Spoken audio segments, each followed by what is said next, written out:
guys, Jess here. In today's video, I'm going to talk to you about the law of attraction, what it is exactly, and how you can use it in your own life. I'm trying to think of the most simple, straightforward way to explain this because it's an interesting concept. I mean, I also think that some people really believe in it and some people just don't. I personally believe in it and I use this a lot in my own life, and I've noticed just big improvements. So why not share it? Why not allow everyone else to try it out too? So the most straightforward way, also yes, there's my cat. She's making an appearance in this video. She's being silly. Okay, we're gonna ignore her. So the most simple, straightforward way I can think about explaining this is, oh my god, her head is poking out. Sorry. Is that Esther, I'm gonna kick you out if you aren't good. Go on the bed. Yes, I attracted this little kitty into my life. So back to what I was saying, is that the most simple, straightforward way I can think of explaining this is that everyone has the ability to attract into their life whatever we're focusing on. Basically, we can use the power of our mind and our thoughts to materialize whatever we're thinking about out here to be in our physical reality. So basically, thoughts turn into things. Oh my god, I have to kick her out 1 second. Goofball, I need to do my video. Okay, look. Oh, I need to do my video. You're so cute though. Look at that cute little face. Mwah. So yes, basically thoughts turn into things. And I don't just mean you're thinking about a car, you get that car. It doesn't have to be a physical object. It could be thoughts turn into people. Like if you are thinking a lot about getting in a relationship or, you know, attracting new friendships into your life. It could be certain experiences or trips or, you know, a job. It really could be anything that you can see and experience in your physical reality, basically. And, you know, I guess a less woo-woo approach to thinking about law of attraction is that whatever you keep thinking about, your subconscious is gonna start to look for avenues and shortcuts to make that happen. You're gonna be a lot more focused on the possibilities and the different, just the different ways you can make that happen in your life. You're also gonna start to take actions towards making that happen. So that's a lot more, I think, easier for people to digest. But one thing I do wanna mention is that the law of attraction is not gonna work without your input, without you taking some sort of action. So it's not gonna just, you know, bring you opportunities and you've taken no actions and made no decisions to make that happen.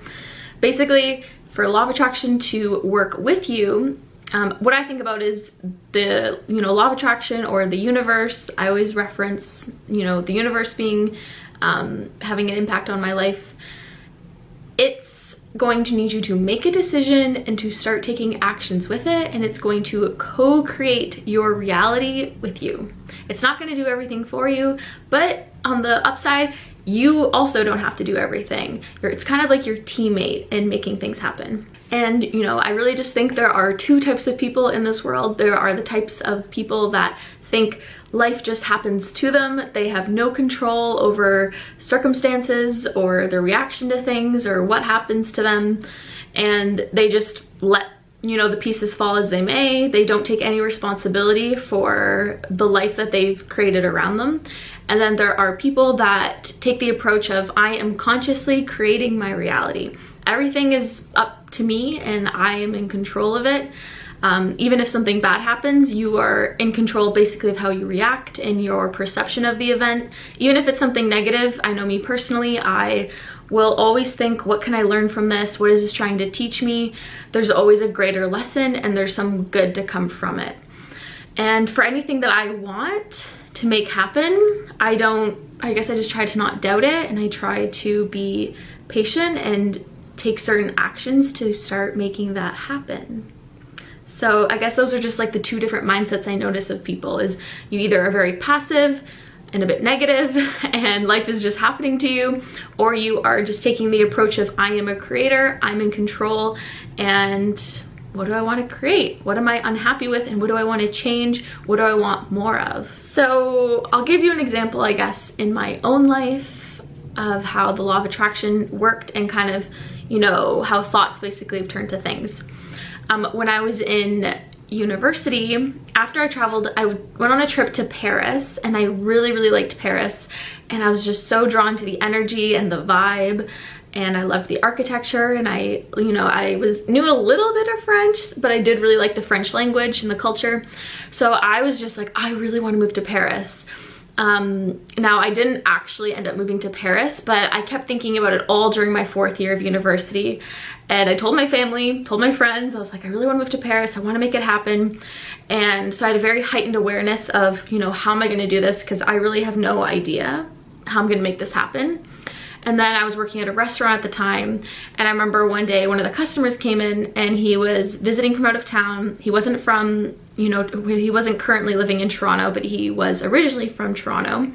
And then, you know, I asked him further questions and was just getting to know him. It's kind of what you do when you're working at a restaurant. And, you know, the more we chatted, he told me that he was living in Paris, but he was originally Canadian. And, you know, since that, you know, moving to Paris was already on my mind, I was like, you know, oh, I'm gonna pick his brain and find out, how did he move to Paris? How did he, you know, change citizenship and make that work?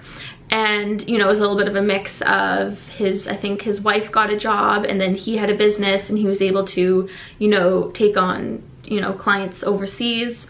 And he also didn't know any French, and I knew very little French, but he was able to make it work. So it was interesting finding out how someone else did it. And I just believe, because it was so on my mind, like I was always thinking about it and dreaming about it really, that I was able to, you know, maybe attract that person into my life. And even if someone doesn't think, oh, you attracted that, like that would have happened anyways, the fact that it was already so on my mind, you know, made me ask more questions, made me find out more info from him. And I was able to like piece together more ways of how I could do this, and for even it just to feel like it was a possibility. Because the time I was like, I have no idea how I'm gonna make this happen, but seeing someone else do it definitely made me feel like, okay, there is a way. There's someone else who's already done this. So that was at least an example of like how I had a heightened awareness around that, and maybe attracting in, you know, those people that were kind of expanding my mindset around even this being a possibility. That was in like the winter of my 4th year of university, and by the spring I actually got a job offer, and it was for a job in Montreal. So I don't even know if I would have applied for this job if I had not already had that desire to move somewhere that was like French speaking, had beautiful architecture, had that culture. But Montreal is actually like the 2nd largest French speaking city in like the world, next right after Paris. So in a weird way, I was like, okay, maybe though I had this drive to go to Paris and this like interest and this passion, and I was like trying to figure that out, maybe that was just, you know, directing me all along to wanting to move to Montreal. So when I found out there was this company and they were hiring, I applied and I had an interview and all that, and then I got the job, and then I moved. And I didn't need to know French. That was my easy transition. I lived there for a year, and it was such a great experience. So yeah, it was just kind of weird, because even at the time I didn't even realize that I probably like manifested that experience and I attracted it into my life like through law of attraction. But I think just through that constant visualization of me, you know, being in a city with that vibe and how I wanted to feel. And I think I really wanted that change of scenery, and I didn't want to just move anywhere. I didn't want to move somewhere cold or somewhere tropical, or, you know, somewhere with like a different culture.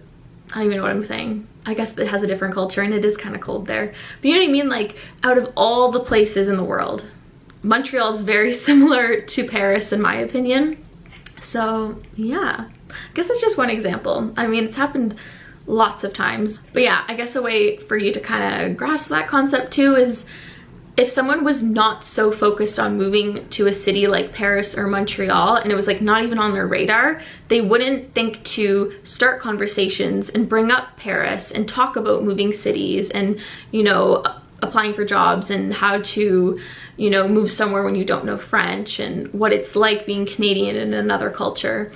they wouldn't apply for jobs in those cities. They wouldn't be maybe brave enough to move and like all those things. So, you know, even if you're like, oh, I don't really believe in law of attraction, I feel like you can kind of, you know, at least accept that if you're really focused on something up here and constantly thinking about it and constantly searching for ways to make it happen, even if you don't believe in the universe and law of attraction, all that stuff at all, and you're thinking it's solely up to me to make this happen, you know, whatever you are focused about is going to is more likely at least to manifest in your reality versus someone who's like not even thinking about it.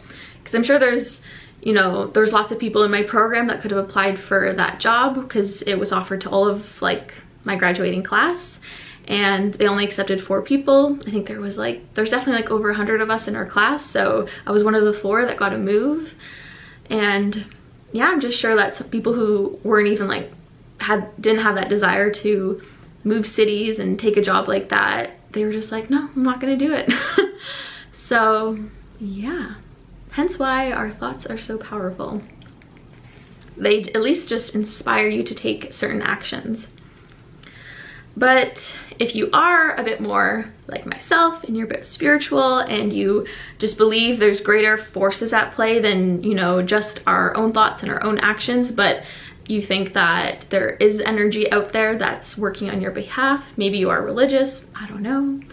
But I also just try to accept the fact that everything is energy, because everything out there is made of atoms, and all those atoms are vibrating. So at the like very root, you know, base of everything, we're all made up of like the same particles.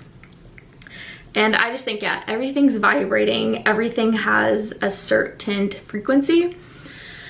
And another way for law of attraction to work is that you need to be the same frequency as the thing that you want to attract, because like attracts like.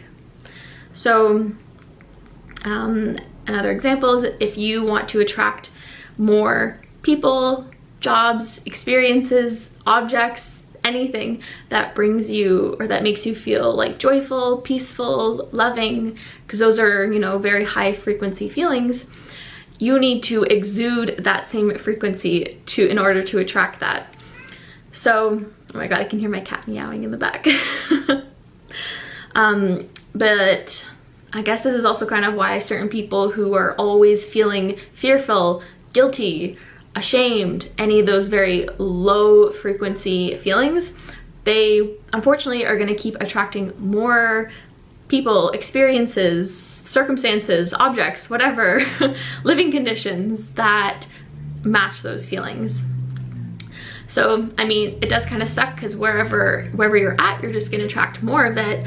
But the good news is you have total control of changing your frequency and attracting new things into your life. It's just a lot easier once you accept that you're in control, you're a creator, and, you know, start taking your frequency and your thoughts seriously and start monitoring them and being aware of it. And you can just start watching your reality change. Seeing if I have anything else written in my notebook for my notes.